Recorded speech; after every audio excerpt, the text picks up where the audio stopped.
as an aside, have you ever heard of Raffi's song where you have to do that? It's in my head. I'm trying to think of how it goes. No. Who wears a long hat on his head? Santa wears a long hat on his head. And it goes through all the Santa stuff. Who laughs this way? Ho, ho, ho. Santa laughs this way. Ho. And it's like hat on head, sack on back, Oh, head, and a beard that's white. You don't know that song? Must be no. Santa. Oh, it's so good. I love that Raffi album. Okay. But we digress. Yeah, sorry about that.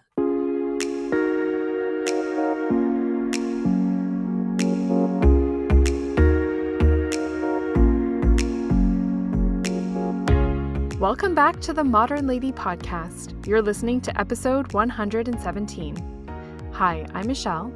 And I'm Lindsay, and today we are talking about the 12 days of Christmas. On the 12 days of Christmas, as the popular carol goes, our true love sends us a lot of things. But beneath all the birds and the rings, the lords a-leapin' and the maids a-milking, there's so much tradition, history, and symbolism. For most of the secular world, Christmas begins to wind down after December 25th. But as we'll see in this, our first part of 2 episodes on the 12 days of Christmas, Christmas Day is actually just day 1 of when the real feasting is meant to begin. But first, this podcast is brought to you by our Patreon supporters. How about you? Do you want more from the Modern Lady? Become a Patreon supporter, and for just $5 a month, you will have access to extra content. Find us by going to patreon.com/The Modern Lady Podcast. You can also support the show by giving us a rating and review on whatever app you use to listen to podcasts. Your reviews, especially on iTunes, can really help others who might be interested find our podcast too. Your comments mean the world to us. This week's shout out goes to Aussie Anna, who left us a 5-star rating and review on Apple Podcasts from Australia and said, quote, "Thanks so much for taking the time to create such well-researched, mindful, and beautiful content. I love listening to your podcasts as they give me an opportunity to slow down and reflect on the little joys in life, and to get excited about homemaking and building a family of my own. I highly recommend this show for anyone who is looking to dig deep into what actually brings joy in life, instead of living on the surface with popular culture as our main source of ideas and direction." End quote. Well, thank you so much, Aussie Anna, for this amazing review and recommendation. We are so grateful to have heard from you and to be able to dig deep into what really matters in life with such wonderful podcast friends such as yourself. And if you would like to leave us a comment, you can do so on our website, www.themodernlady1950.wordpress.com, or you can leave us a comment on Facebook, Instagram, or YouTube, where you can find us at The Modern Lady Podcast.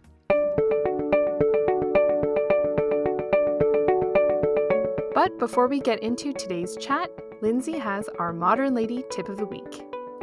I follow a page on Facebook called Ontario Storm Watch, and frankly, I feel like this page is far more accurate in its weather predictions than any of the other sources for weather forecasting that I follow. Anyways, I noticed something funny on there. So when they're making their predictions for the next morning as to whether or not it's going to be a snow day or if there are going to be bus cancellations, they were always putting odd sayings beside the percentages. Okay, so try to picture this. There's a map of Ontario, and then different areas are different colors based on the percentage chance of a snow day the following day. So where we live, it was a 10% chance, but the odd saying written beside the 10% said, "Put a spoon under your pillow." What? For 25%, it said flush ice cubes, and for 75%, it said pajamas inside out. And after trying to ignore these weird sayings for a while, I finally decided to Google them, and it turns out that they are from old wives' tales for kids who want a snow day the next day. According to a radio interview on the subject on NPR, the guest called this ritual the PIOSUPSDR. And as a lifelong Canadian, I'm a little shocked that I'm just hearing about this now.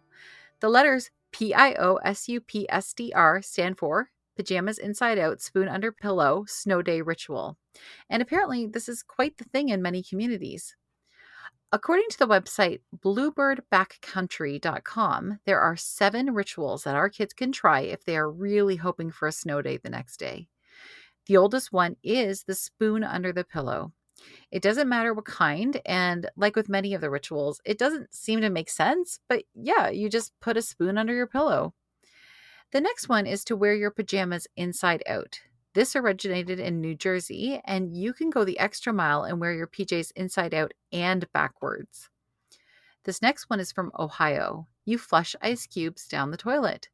This one seems pretty scientific because apparently you flush one ice cube for every inch of snow that you want. Interestingly, this next one does have a bit of history in producing snow in the Lake Tahoe region and the Vail area of Colorado. And this is just trying the traditional snow dances of the indigenous people of North America. And this next one involves a crayon. And well, where you place it depends on where you live, but it has to be a white crayon. It can be put in the freezer or under a pillow or left on a windowsill. Here comes another one with a quantitative component. You can stack pennies on the windowsill, and you will get an inch of snow for every penny in the stack. And others swear by taping a quarter to the window. The final snow day ritual is to eat ice cream the evening before, and well, that's just fun no matter what. Well, first of all, I feel like there should be a limit on the number of letters in an Yeah, acronym. yes. At what point does it stop being an acronym? Yes. And do you know how many times I tried to pronounce that as a word? I'm like, I've got to be able to say that as one word. Oh my goodness, I loved all of these, but like you, now I'm starting to realize how many winter days as a student and as a child I've wasted Uh-huh. just simply wishing for That's snow right. days. I could have been really working on this. Yeah. Yeah, I know, all those wasted wishes when we could have been doing all of these, Mm. what seemed like really scientific things, obviously, to get a snow day the next day. Aren't you shocked that living where we live, we've never heard of these?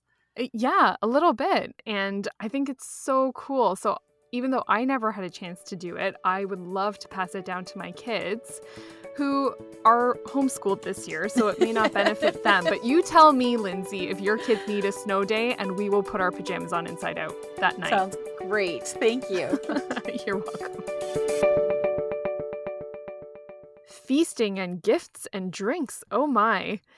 Far from signaling the end of the holiday season on Christmas Day, the 12 days of Christmas traditionally start on December 25th. And from what we've gathered about the history and customs associated with each of these 12 days, we are quickly learning that there is a lot of fascinating and fun information to unpack here, right, Lindsay? That's right. Now, you and I and everyone listening probably just knows the song, The 12 Days of Christmas, Mhm. right? It is Mhm. a classic. Everyone sings it. You hear the Muzak version in the grocery stores. It is just everywhere. Now, according to the website Vox.com, the earliest known version of the song first appeared in a 1780 children's book called Mirth Without Mischief, which, let's be real here, sounds like an awesome book, by the way. Mhm. And an original version of this book, an original edition, just sold, I think it was Sotheby's, at auction for $23,750.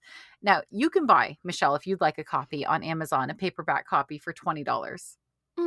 Okay, that's way more reasonable. I Yeah. was like, let me count my pennies. Sotheby's. Yes, Sotheby's. Now, historians believe that this song was a type of memory and forfeits game, which tested the player's memory. And if they made a mistake, they had to offer a forfeit, which was just like today, always a little sneaky way to get a kiss. And so it was a way to get a Oh. kiss from one of the opponents.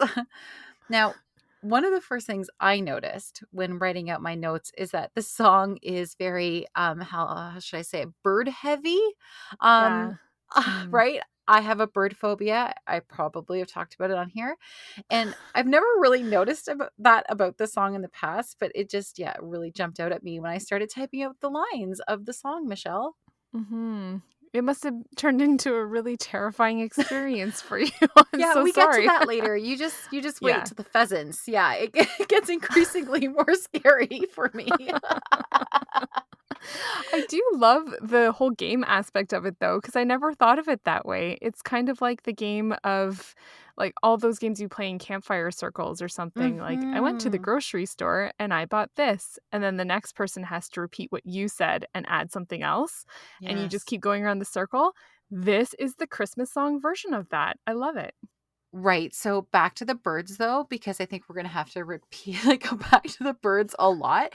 So there's definitely a Mm. bird motif. And like with many popular songs, the lyrics have changed over the years. And we'll get into this a lot, but like the birds have kind of changed sometimes over the years. And we will. We're gonna break it down each of the gifts as we work our way through the song. Now, gifts, you say?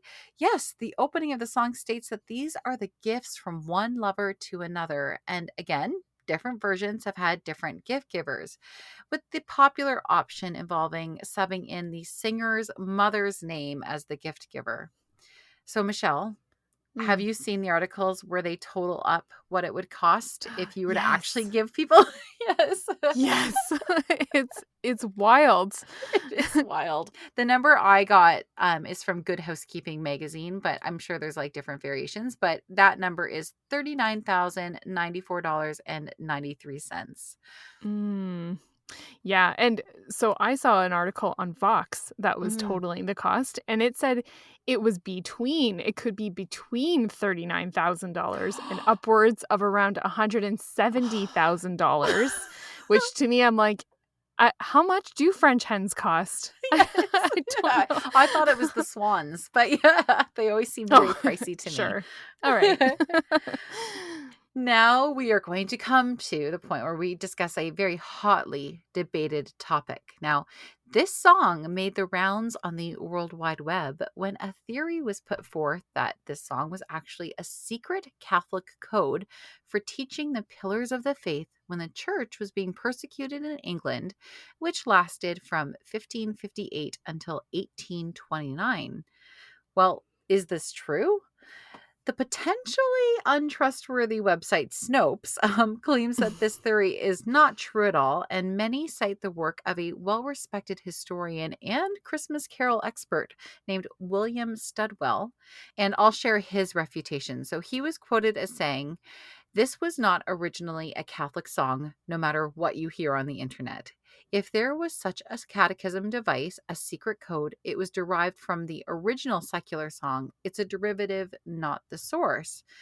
Now, personally, I couldn't just accept that without looking into it a little bit more, because one of the things that drew me to this topic for an Mm. episode was the memory of that post, right? That you and I have seen Mhm. circulated, everybody's seen circulated on Facebook.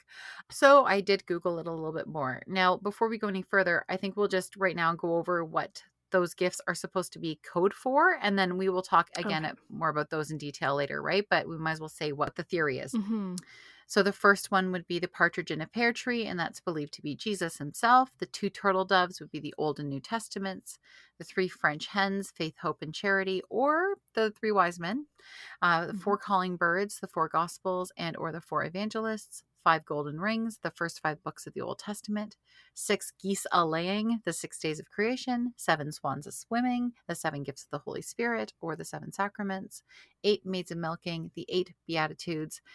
Nine ladies dancing, the fruits of the Holy Spirit. There are more than nine, but they kind of put some together. 10 lords a leaping, the 10 commandments, 11 pipers piping, the 11 faithful apostles, and 12 drummers drumming, the 12 points of doctrine in the Apostles' Creed. And Michelle, it just seems so Mm. nice, right? So convenient, so I sweet. know. But is I it all a know. lie? Oh, I feel like that's a hypothetical question you're asking me, or a rhetorical question. And I know the answer, but yeah, you just go on and then I'll Okay. comment. All right. All right. So the first person to suggest this potential secret hidden meeting was a Canadian hymnologist named Hugh McKellar back in 1979. Another scholar said that this theory has merit, but likely cannot ever be proven true. Now, you and I could go, that means it can't be proven false, though, either, right? Yeah. Yeah. Now, according to an article on the website CatholicNewsAgency.com, written by a very reputable priest, the late Father Calvin Goodwin of the FSSP, who died this past year, he said Jesus is the gift giver, giving this gift on his birthday, and Jesus himself is the partridge in a pear tree, a bird known to protect its young by pretending to be injured, drawing the predator away from the nest. Now, there is Mm. another article on another reputable Catholic website, EWTN, that claims the Catholic origins of the song and its hidden catechetical meaning. But then more recent articles, because those ones are from a couple of years ago, Mhm. and this one is from another reputable Catholic website, Ascension Press. And this one clearly states that as much as we'd love for this to be true, it just isn't. Melissa Keating is the author of this article, and she explains that none of the things being, quote, secretly taught here are in any opposition to Anglican church teaching, the Church of Mm. England at the time. So if those things are indeed a secret message, they would appeal to Anglicans just as much as they would have to Catholics. Now, Keating goes on to Yeah. say, and I think that you and I will both agree with her here, that even though this was never the intended purpose of the original song, it does not mean that we can't use it now for this purpose. It can be a fun way to teach our children some catechesis. Hmm. Yeah, like that first quote you were talking about, it's a derivative. It's just not the Hmm. source, right? That's So there right. there is nothing wrong with ascribing those qualities to each of the 12 days and their gifts. And in fact, it is actually a really good way to help memorize and to teach kids important parts of the faith, of the Christian faith, which is awesome. But I will admit that I was also a bit deflated when I was Aw. researching and came across it. I think I actually wrote an Instagram post about this last year during the Christmas Oh. season because I was so enamored with the idea. Yeah. Um, but I mean, yeah, so in the spirit of being, I guess, intellectually honest, Yeah. we will just have to concede that that makes a lot of sense. Yeah. But I just really loved envisioning those, those secret Christians or the secret Catholics sidling up to one another and whispering like, "Hey, psst, three French hens." You know what I mean? Wink, Yeah. wink. It's like, oh yes. Oh my goodness. No, I think the greatest lesson in all of this just harkens back to what you said in the introduction. So, regardless of the meaning, it is a song that does teach, regardless, the Catholic belief that Christmas starts on Christmas Day, that it doesn't Mhm. end on Christmas Day, that there are 12 glorious days of feasting, of merrymaking. And so, that is what we're really excited to dig deeply into today. Mhm. Okay, and so by way of housekeeping items here, as we started researching, we realized that once again, there is a lot of information. So this Uh-huh. is part one of two parts, and we're going to tackle the first 6 days this week, and then next week, before we break for the Christmas holidays ourselves, we will finish out with the last 6 days and the Feast of Epiphany. That's correct. And this gives you guys plenty of time to pull together a 12 days party if you want, right? I've been Hmm. meaning to do it for like 5 years now. I know. For 5 years, I have not done Same. it. Yeah. I know. I'm sure you have plenty of room on your to-do lists. I'm sure Exactly. nobody is feeling a little bit of a pinch of time, and so this is a little bit of homework you can take on. That's Yeah. right. Just a little bit. Okay, so Lindsay, let's just get right into it with the first day of Christmas. Break it down for us. Well, the first day is December 25th. And on the first day of Christmas, my true love gave to me a partridge in a pear tree. This line from an article on the birds of this piece is from National Geographic, and it had me giggling. It said, possibly the most famous avian in this Christmas ditty is the partridge. Okay, so I touched on this already in the opening, but if we want to apply the Christian symbolism, Jesus is the partridge and the pear tree is the cross. Today, the first of the 12 days, is Christmas, and it makes sense when we draw the comparison between the partridge and Jesus. Now, this is the first of the 23 birds that the recipient will receive over the course of the 12 days of Christmas. And once again, I can't stress this enough. Receiving one bird, let alone 23, is my worst nightmare. Okay, so do partridges live in pear trees? Yeah, no, they don't. There are 92 known species of partridges throughout the world, and they are ground dwellers who live in grassland regions. Okay, but would a partridge ever find itself in a pear tree? Again, no. Would they eat pears? Nope. So is there any real life connection between partridges and pear trees? Again, no. But there is a connection between pears and Christmas. Pears can stay fresh and delicious for a long time, and being picked in August, with pear harvest season lasting about 4 weeks, they can still be absolutely delicious at Christmas. Now, there is another ancient tradition involving fruit trees and Christmas. There was the belief that wassailing around a fruit tree could aid in fertility. Now, Michelle, you might touch on this a little bit too, but I've got to describe Mm-hmm. what wassailing is, or wassailing, depending on how Yeah, you I say said that was word. sailing, but Wassailing. It is wassailing. right. It Yeah. is spelled like wassailing, but I think we Mm-hmm. say here we come a wassailing. So I'm who Okay. knows. Tomato, tomato. Wassailing, wassailing. Wassailing. Well, there are two types of wassailing.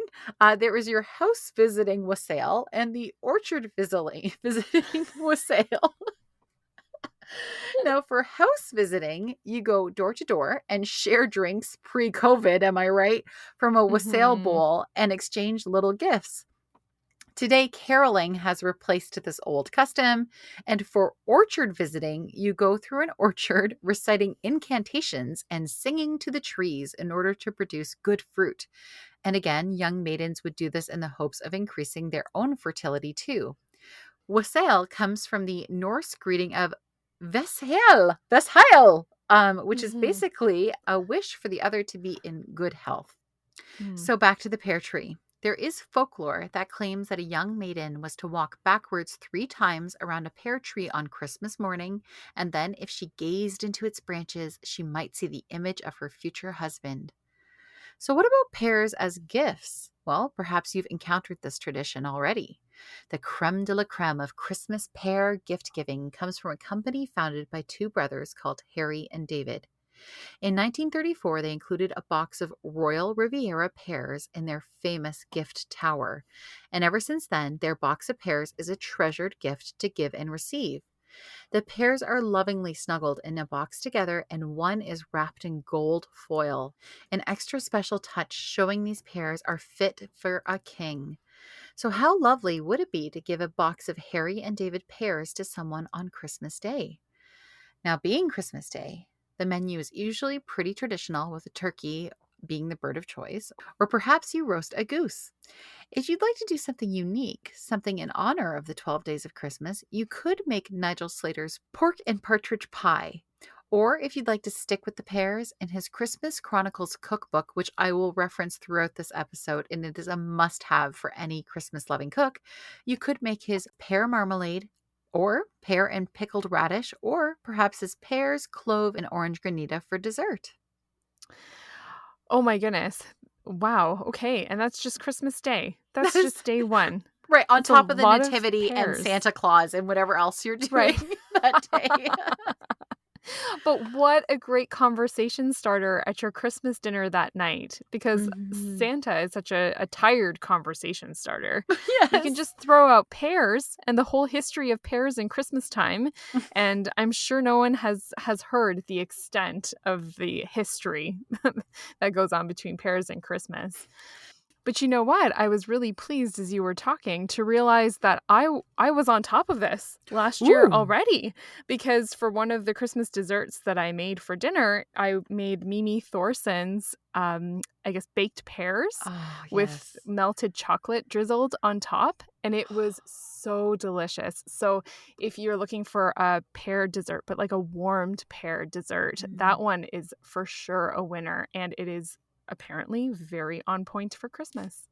So, Michelle, what happens on the second day of Christmas?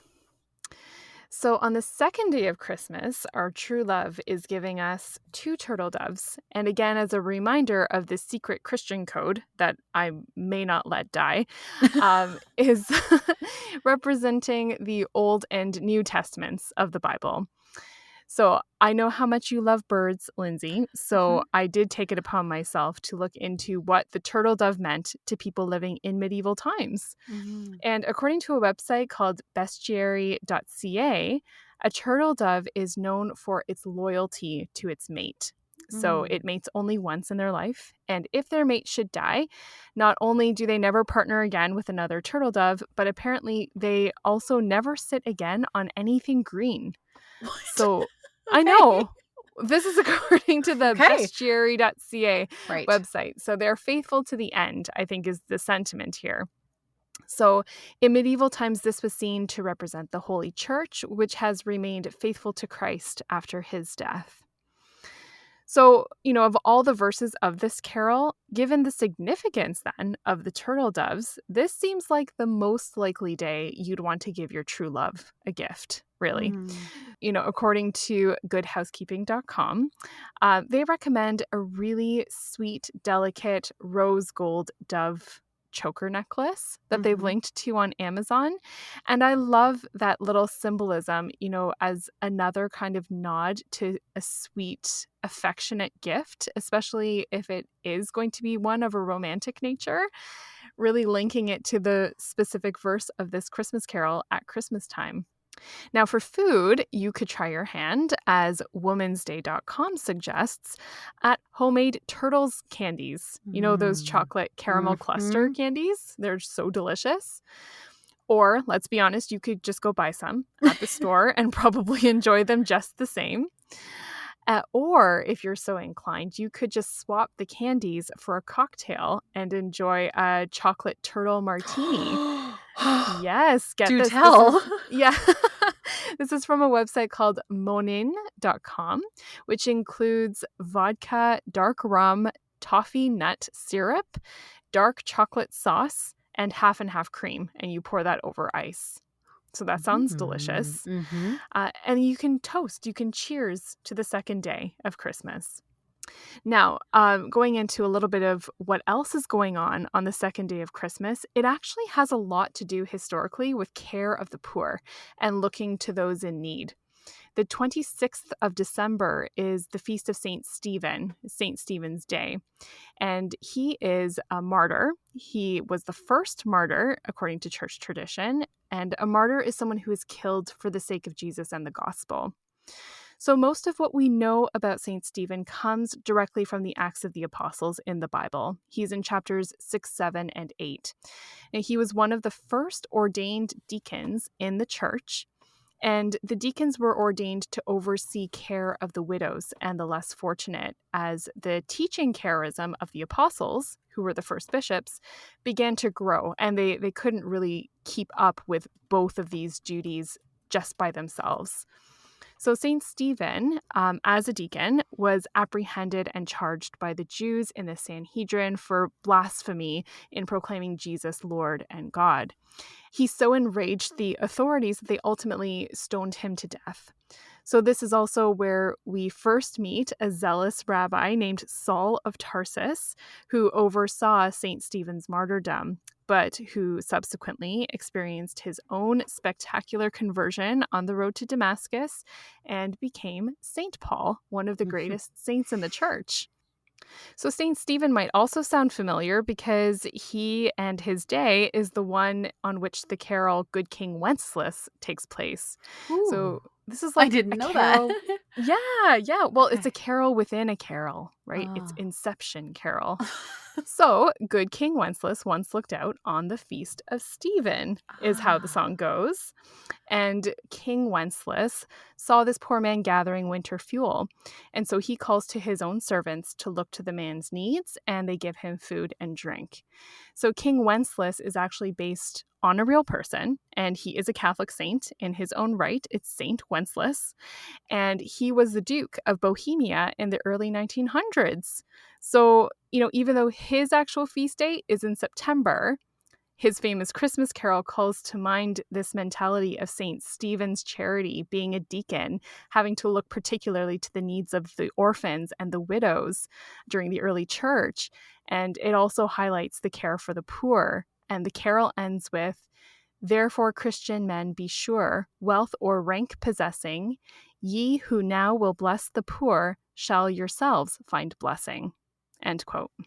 Okay, why am I crying? I'm actually crying. I think. Are you really? Yes, I think it's so isn't it sweet. so nice? Yeah. Yes. I never really thought about that one before because I just used to think, what kind of name is that? That's all I used to. And St. Oh, Wenceslas is up in heaven going, Lindsay, yeah, Lindsay, yeah. Lindsay. I'm so on brand. Yeah. Oh. And I was so fascinated to kind of see how we can still relate that Christmas Carol and St. Stephen and St. Wenceslas, though you may not maybe have made the connection beyond the shared date of December 26th, Mhm. is actually considering the poor at Christmas time being linked to Boxing Day. Mm. So there are several theories of origin for Boxing Day, but the particular ones I'll mention here are a few. So traditionally, a box would be put in churches on Christmas Day to collect alms and then opened to distribute to those in need the next day. So there's one idea. Another idea is that during Victorian times, it really started seeing Boxing Day made into a holiday in its own right. So that was around 1871. So this was also a time when the idea of giving servants a day off to visit their families for Christmas was growing. And allegedly, owners would send them off with a box to take with them to their families, often holding gifts or a bonus, and sometimes leftovers from the Christmas feast. And then the last theory that I came across was the idea that a sailing ship would set sail with a sealed box containing money inside for good luck.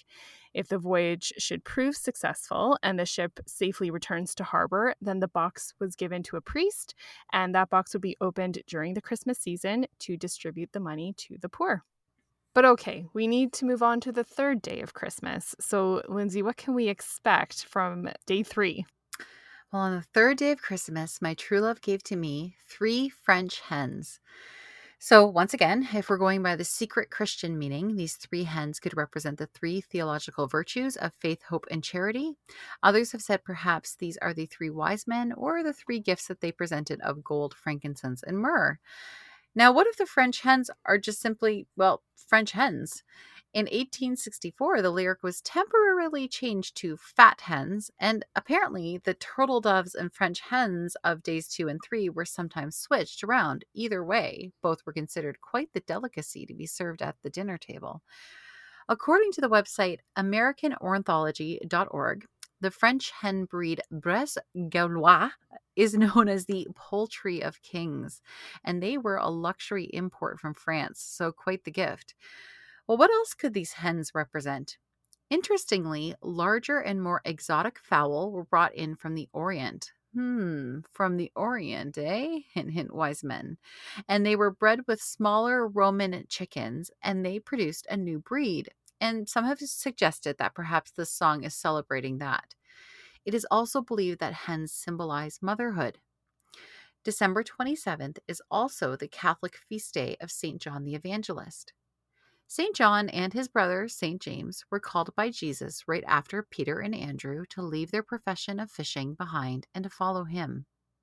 John and James received what is arguably the coolest nickname ever from Jesus, and he called them the Boengers, Boengers, which means Hmm. sons of thunder. Hmm. John is known as the beloved apostle, the one who laid his head on Christ's chest and heard his heart beating. It was John alone who stayed at Jesus' feet during the crucifixion, and it was to John that Jesus entrusted his mother Mary. To John, the vision of the apocalypse was revealed when a veil was lifted, and it is the common belief that Mary spent her final days before her assumption on earth with John in Ephesus. John was the only apostle not martyred and lived until a very old age. There's a very cool tradition in the Catholic Church which celebrates the love of St. John, and it involves wine.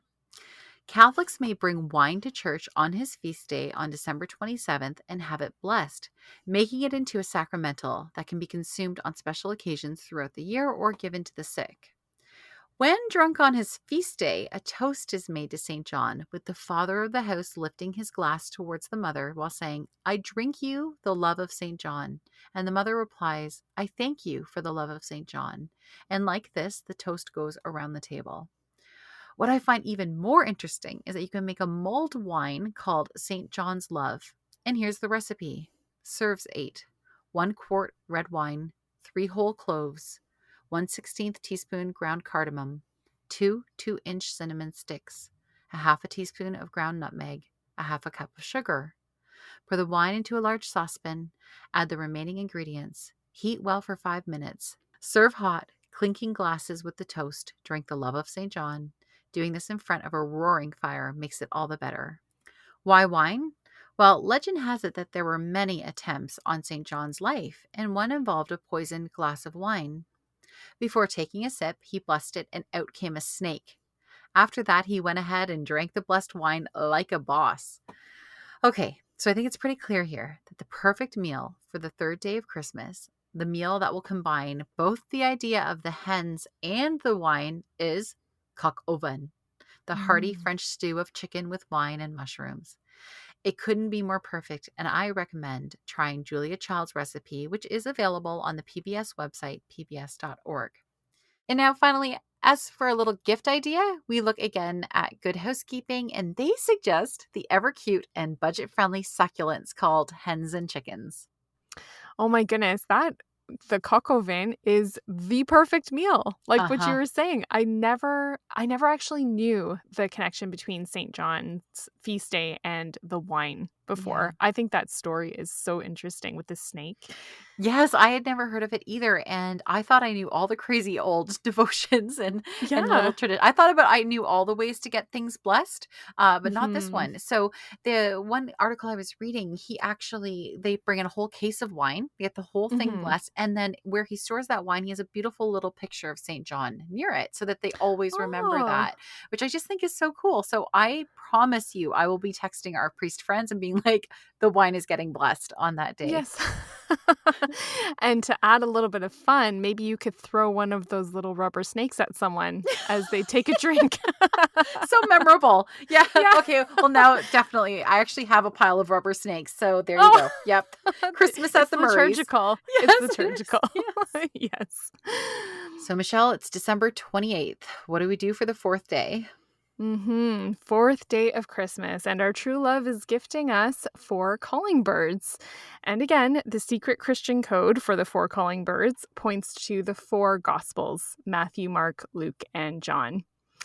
So, the calling part of the calling birds, I thought this was really interesting. It's associated with songbirds, but according to the version of the song from 1780, the word is actually collie, Mhm. Colly. It's for collie birds, which was an Old English word for coal. So, it's essentially a blackbird. They're talking about a blackbird. Now, according to some of the sources I've seen, this blackbird in Europe could have referred to the black thrush, whose song is apparently quite melodious. So, I mean, whether it's collie birds, as in blackbirds, or calling birds, as in songbirds, I think both seem to fit just fine. And so, as for a gift idea for this fourth day of Christmas, the Good Housekeeping article we reference suggests a hummingbird feeder, which we thought was so delightful, right, Lindsay? Yes, loved it. Imagine gifting someone that. Yeah. Because they are honestly the least threatening of birds. They're Yeah. a little hummingbird. I can even handle those. Oh, right, right. Well, I thought it was delightful. Yeah. Yes.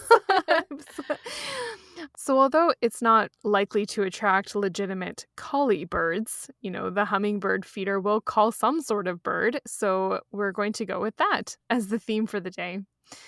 Now, for a day appropriate dinner, you could follow the bird meme and make a chicken pot pie, I saw Mm. suggested. And once again, I think it's just probably rather difficult to find a recipe for thrushes. So we're just going to have to remain unabashedly basic for this one and suggest chicken pot pie. Okay, Michelle, wait. While I love a good chicken pot pie, and I really do, another Mm-hmm. favorite Christmas cookbook of mine, because I collect Christmas cookbooks, is Jamie Oliver's, and it is gorgeous. And he does a turkey pot pie with your leftover turkey Oh, and puff pastry on the top. I made it a couple of years ago, and it was so good. So just in case anybody still by the fourth day still has some turkey laying around, yeah, a nice turkey pot pie. that is a great idea. And it still fits in with the whole theme. So I Totally. love that. I love that. Now, if you'd like to toast on the fourth day of Christmas, but you're growing rather concerned that I'm going to continue with the bird motif here, fear not. Let's sidestep for a moment and consider a last call cocktail for the fourth day of Christmas. Hmm. Now, it includes light rum, sweet vermouth, pink grapefruit juice, cinnamon sugar syrup, lime juice, and a pasteurized egg white, Mhm. all shaken with ice, strained, and then garnished with grapefruit zest and a cinnamon stick. Okay, that sounds amazing. It sounds Yeah. amazing. Actually, I'm going to get you to just copy and paste that into a text for me before this weekend, if you could. Yes. Oh, absolutely. I know. I was really intrigued by everything leading up to the pasteurized egg white. Yes, But, very and there was, common. I Very was just common going in to cocktails. say, Hmm. I didn't know that egg whites were common in cocktails, and I didn't have Hmm. time to look into that further. But as you say, it is. Yeah, it adds the froth on the top of a lot of very high-end cocktails. It's Oh, actually okay. really common. And okay, this is the what Lindsay doesn't like episode. So on top of birds, I don't like eggs. So I'm like, Well, that's ugh, what I was right? going to say. Right. Yeah. But it's just a tiny bit, and the alcohol kills whatever the issue is, and it just adds Mm. that really delicate froth on the top. It doesn't add anything to the taste. You can't even taste it, but it really makes it look really pretty. Okay. Oh, that's really good to know. Okay, well, then we will definitely have to try this cocktail on the Hmm. fourth day, the last call cocktail. Okay, so the fourth day of Christmas, December 28th, is actually quite a somber day in terms of its meaning, especially in the Catholic Church, because it's the day that we celebrate the Feast of the Holy Innocents. Now, the Holy Innocents are the children mentioned in Matthew's Gospel, chapter 2, when King Herod orders the massacre of all male children under the age of 2 in Bethlehem.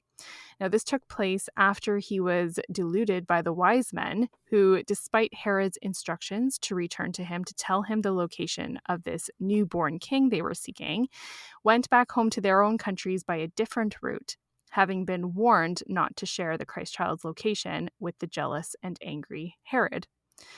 So it's one of the most tragic stories we read about in scripture, and it was prophesied in the book of Jeremiah where it says, quote, "A voice was heard in Ramah of lamentation and great mourning. Rachel, weeping for her children, refused to be comforted for her children because they were not." End quote.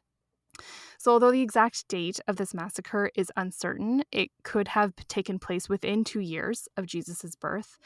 This is the day that the church venerates these holy little ones, and they are considered first martyrs. St. Augustine says that they, quote, were the first buds of the church killed by the frost of persecution. Mm. They died not only for Christ, but in his stead, end Mm. quote. I Gosh, know, and it's it's just so like the heavy. most, yeah, Yeah. it's just the most heart-wrenching thing to consider. And so to kind of, commemorate this solemn side of observing the feast day, some churches even choose to omit the Gloria and the Alleluia of Mass Hmm. to Yeah. honor the grieving mothers of Bethlehem and to reflect the subdued mourning of the day. And there's also the Coventry Carol, which is a song that takes the form of a lullaby, and it is sung in the voice of the mothers of the poor holy innocents. And it is breathtaking to listen to. It's heart-achingly sad, but it is so beautiful. Yeah, and it's something I first came across a couple of years ago and played it on repeat while weeping. I really did. And my family Mm, came in the room and I could barely tell them what this song was about. And it's based on a very, very old poem. The tune and the notation that we hear is a more recent, which is why it has almost a modern sound to the way yeah. it's sung, right? But Yes. it is based on a very ancient poem. But yeah, it is a lullaby for these dying children, and it is just, as a mother, oh my goodness, Mm, absolutely heart-wrenching. And you and I see no reason not to pause and to feel all of the things that the Christmas season presents us with, yes. right? Sure, joyful merrymaking, but it's not, life is not all of that. And so to pause in the middle of that, I think is a really powerful thing. And to tell our kids also about this. And, there is something to be said for shedding a tear in the middle of everything else that's going on as well. Mhm.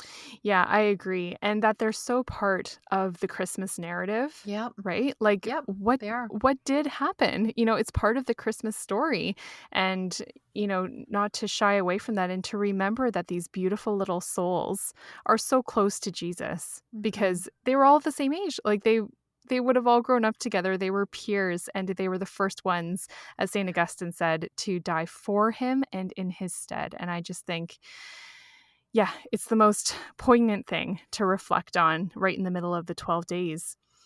And so it's also traditionally a day then where the church kind of focuses on children, but the blessing of children is a Mm. tradition that used to be widely celebrated in parishes where the priests would bless the children of that parish. Now, I think that there is actually a blessing of the children that was used. I've never heard of this being done before in our diocese on the 28th of December, but I would love to look that up. And then also, of course, parents are invited and encouraged on this day to bless their own children.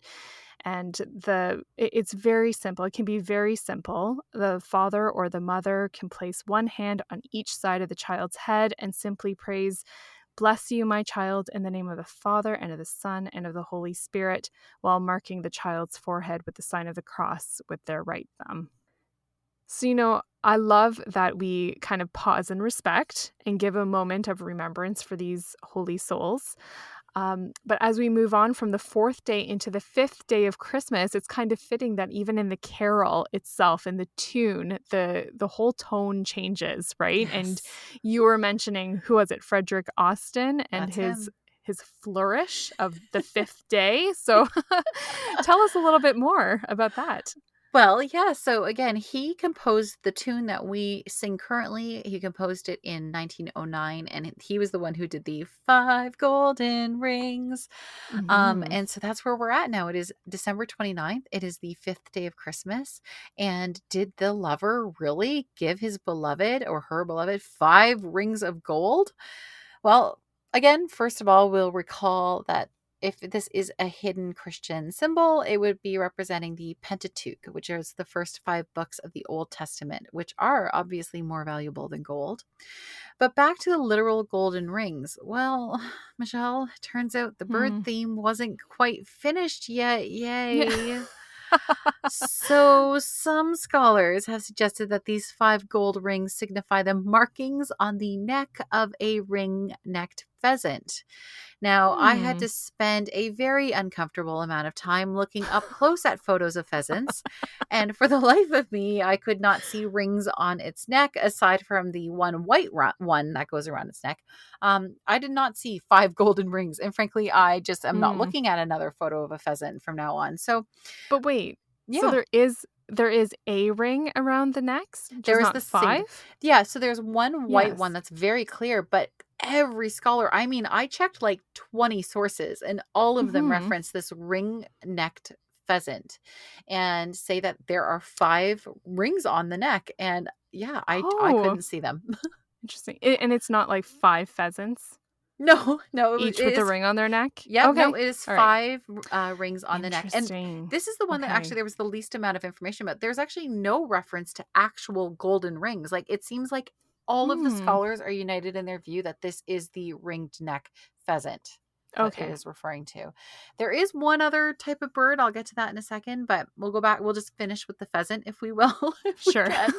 Um, so it is another edible bird. It was highly prized on the tables of medieval aristocracy due to its colorful plumage. Apparently, it is the ideal bird for dainty stomachs like those belonging to children, the elderly, and the Hmm. infirm, but not for workmen, Michelle, because they could only digest, quote, coarse food. Oh. Right? Those workmen and their Right. digestion systems. Um, Now, there is another theory, and I feel like this one is more likely, and that it's that the gold rings are actually gold spinks. The word is gold spinks, which was an old word for tiny goldfinches, right? Which, after Oh. hummingbirds, I would say are the second least threatening bird on the list. Yes. So, little goldfinches. So, I don't know. We can go with the ring-necked pheasant or the goldfinches, either one. Now, Hmm. continuing on with our Catholic themed macabre merrymaking, which is just the both and of our faith, December 29th is the feast day of another famous martyr, one St. Thomas Becket, otherwise known as Thomas à Becket or St. Hmm. Thomas of Canterbury. St. Thomas was the Bishop of Canterbury, and when he took on that role, his life radically changed. Up until this point, he had long enjoyed a friendship with King Henry II, and even fought alongside him as a warrior in battle. But he moved away from his former life that was very much indulgenced with the passions, and focused on a life of prayer and penance once he became a bishop. And this put a strain on the relationship with the king. Now, it hit its breaking point when the bishop vocally opposed the king, defending the church's rights, and this led to him fleeing England in exile to France. After a while, there was a temporary peace, shall we say, that between Thomas and Henry, and he felt like it was okay for him to return to England. So he returned to Canterbury to much fanfare from everybody who lived there. But he held fast to his beliefs supporting the church. Now, a bunch of meddlesome men within the church whispered into the king's ear that England would never have peace as long as Thomas lived. And so the king famously cried out, "Who will rid me of this meddlesome priest?" And there were 4 knights in the adjoining room, and they overheard the king, and they set out to kill the bishop. And it is a very gruesome tale. There was a lot of detail recorded about what exactly happened. But they did so. They murdered St. Thomas à Becket on the 29th of December, 1170, killing him violently in the church. The church is still there where his body lay. The story of his life and martyrdom has been passed down through the ages and can be read about in T.S. Eliot's famous play, Murder in the Cathedral, and watched, and I recommend you do this on that day, watched in the classic film Becket from 1964, starring Peter O'Toole and Richard Burton. Now, December 29th is also known as, and Michelle, are you ready for this? It is. Okay, this is exciting. I'm ready. The homemaker in me is so excited. It's called Still Need to Do Day. Now, this is a day to do everything that you've been putting off and you want done before the new year. So I feel like it's the perfect time, right? You're a little weary from all the merrymaking and you're wanting to get some control back, do some organizing. So people all over the world do this on December 29th. And they use it as their day to check off things from their to-do lists. They have this one day to do it. And y'all know how much I love a to-do list. So it is known as Still Need to Do Day. Still Need to Do Day. I feel like every day for me at this point is a still need to do day. It's the season. And I don't mean Christmas, right? I know. I mean life. Oh my goodness. And you know what's kind of nice too is that we often joke that week between Christmas and New Year's is that kind of wasteland week where nobody knows what day it is after a few days. We're like, is it Wednesday? Is it Thursday? We have no idea. And so I actually really like this Still Need to Do Day to, like you said, kind of get back into the swing of things just a little bit to be able to, pull things together in anticipation for the next big day. Absolutely. Now, there are a few golden ring gift ideas, and I think my favorite one came from the website thespruce.com, and they suggested gold napkin rings. How pretty would that be to give somebody 5 doesn't really work, so you might want to give them 6 gold napkin rings, but I love that idea. You could obviously give actual rings or earrings or perhaps a ring toss game that they could use next summer, or my second favorite after the napkin rings is donuts. They suggested donuts. Right? Because they look like rings. Now, what about a cocktail to go with your donuts, Michelle? That's my dream night, by the way, donuts and cocktails. What are we drinking? Tell me more. We are drinking the Golden Cadillac cocktail. You shake these 3 ingredients in a cocktail shaker with ice and pour into a martini glass. So you use a 3/4 of an ounce of cream, 3/4 of an ounce of white creme de cacao liqueur, and 3/4 of an ounce of Galliano, which is a vanilla flavored liqueur. Yep. Shake it up, pour it into a martini glass. No egg whites needed. And you've got your Golden Cadillac cocktail. Oh my goodness. That sounds amazing. And I wonder how well it pairs with donuts. We shall find out. Perfectly. I'll let you know. Okay. And so for the final of this episode, the final day, we are at December 30th. So Michelle, it is the 6th day. Yes. So the 6th day of Christmas, our true love is giving us 6 geese a laying. And where we live, there's a really big university. This is what I just thought of, as I thought about it, that makes geese notorious for us. So if you take a drive around this campus, you can expect to have to stop and wait for flocks of Canadian geese to leisurely cross the road Right. And when I say leisurely, they really take their time sometimes. Yep. And so all I kept thinking while I was writing out this day of Christmas was, while waiting in our cars, we're just sitting here thinking, ugh, these geese be a-laying all over my road. But No, can I tell you as well, Michelle, just so people yeah. understand my trauma? I went to that university and I had an exam, very important Mm, exam. And I was running yeah. late as I do, and I was blocked. There was a bridge over to this part of campus and there was I about a know 100 exactly. geese. Do you know the bridge? Yeah, I And there think was I about do. 100 geese blocking my way with their babies and their giant long necks and their giant wings and their beaks with little tiny teeth, and they were doing the sounds.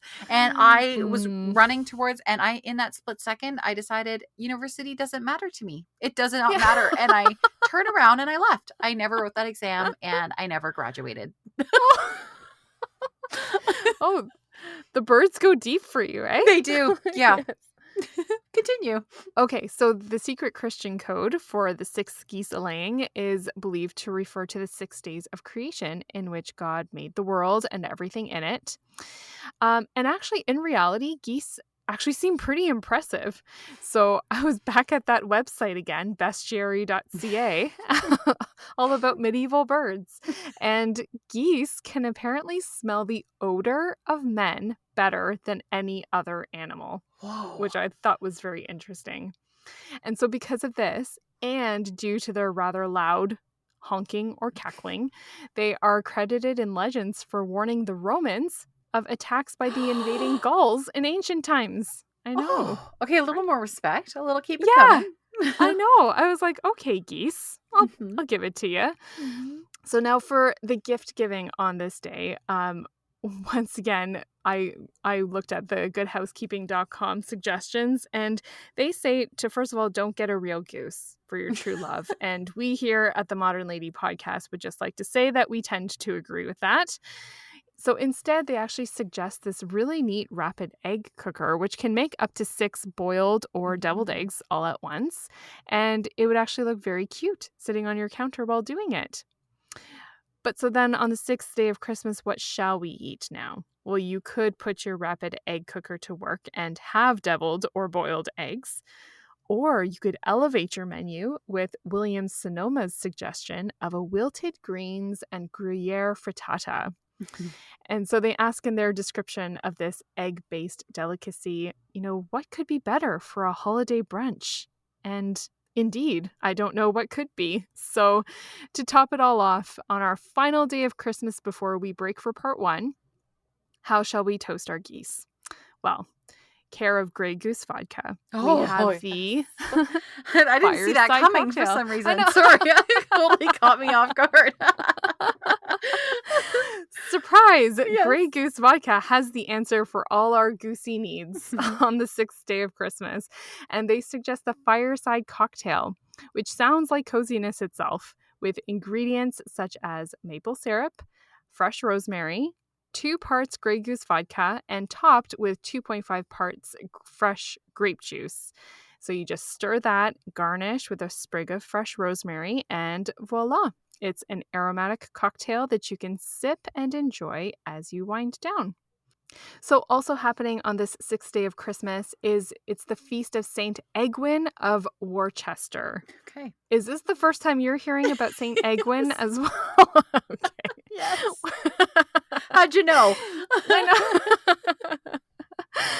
Well, now you have heard of him, as have I. But he was the Bishop of Worcester from the year 662 to 717 when he died.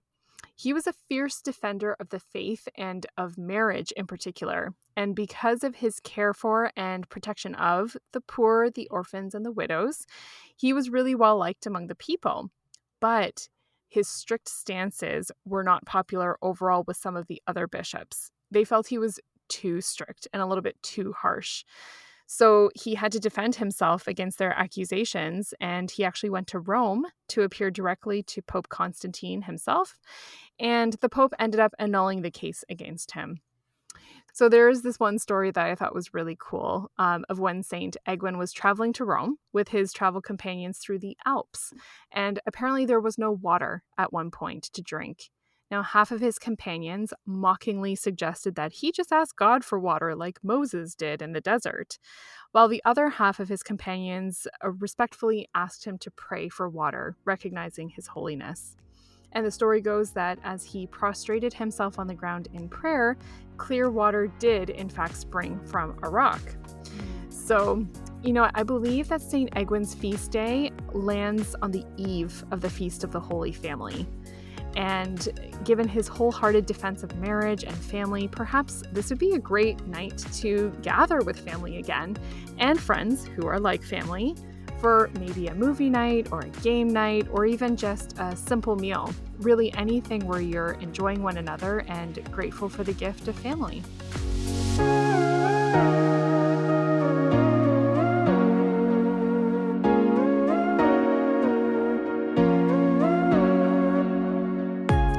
Okay, it's time for our What We're Loving This Week segment of the show. So, Lindsay, what have you been loving this week?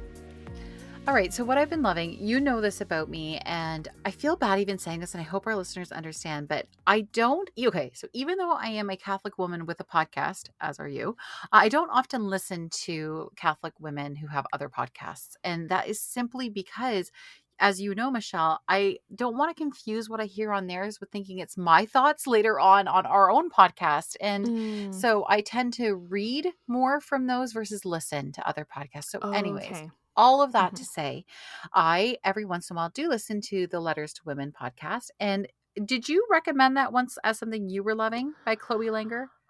Oh, I'm not sure, but I have been a fan of Chloe Langer and Yes. her podcast for a while, so maybe in conversation for sure. You've definitely told me about it. And I'd listened to it, and I specifically listened to an interview she just did recently with Kimberly Hahn. Now, for every non-Catholic who's listening, you probably don't know who Kimberly Hahn is, but we all do.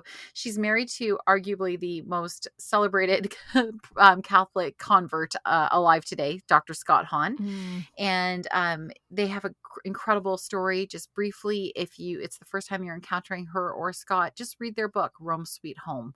But anyways, listening to how Kimberly spoke again about her vocation at motherhood, of being a wife, of being a homemaker, she's so inspiring. So I had put off listening to her podcast, Beloved and Blessed, for a long time. And I finally listened to it. And I specifically wanted to listen to the episodes she's done on like the family dinner table about, hostessing, because as you know, Michelle, we're on our second straight week of doing a family dinner, which is brand new for my family. And I was inspired to do that because of the Beloved and Blessed podcast. And so it's so relaxing. She's so encouraging. She's just like, she is a grandmother. So I don't think I'm going to insult her by saying she's like the grandmother you wish you had. That is just so calm and so loving. And so, yeah, I'm sure a lot of our listeners already listened to it. But if you haven't yet, please check out the Beloved and Blessed podcast. She is the perfect partner for Scott Hahn, right? Yes. I just think like the two of them together cover so many bases of spirituality and Christianity and basically any topic or question you could have as living as a Christian in today's world. Yes. Between the two of them, they have it covered. 100%. And she's fully educated and has this type of ministry in her own right? She isn't just Mrs. Scott Hahn. Like Kimberly Hahn is a remarkable woman, like you said. And so they really are complementary. So what are you loving this week, Michelle? Well, I am loving the book There's No Such Thing as Bad Weather by Linda Atkinson McGurk. Again, I know. And I actually did search back into all of our previous scripts because I save all of them. Yes. And I've never actually recommended it for this section before. No, but I mention it a lot. Right? Yeah. Oh, I'm excited to hear. Yeah, go. Yes. And so it's been a few years since I have read There's No Such Thing as Bad Weather. But this week, I wanted to recommend the audiobook version because this is my latest love this week. I've been driving around doing some errands, and this is what I've been listening to. So what I am enjoying about quote unquote reading this book is the casual and comfortable conversational style that McGurk writes in. It really translates well to audio. So it just feels like she's sitting there talking to me.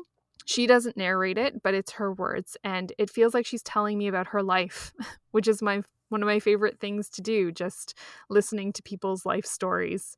And so it is an interesting mix between podcast and book. Now, we've always been inspired by many Scandinavian traditions on this podcast, right, Lindsay?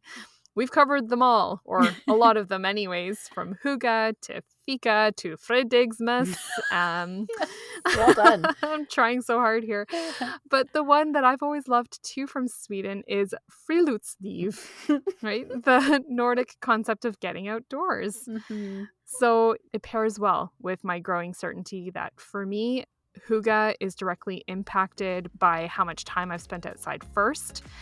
And if you're like me and you've been staring down the upcoming winter months with a determination to get outside more, but need just a little bit of a warm, friendly encouragement, I suggest either reading or listening to Linda McGurk's book, There's No Such Thing as Bad Weather, to give you the inspiration you need.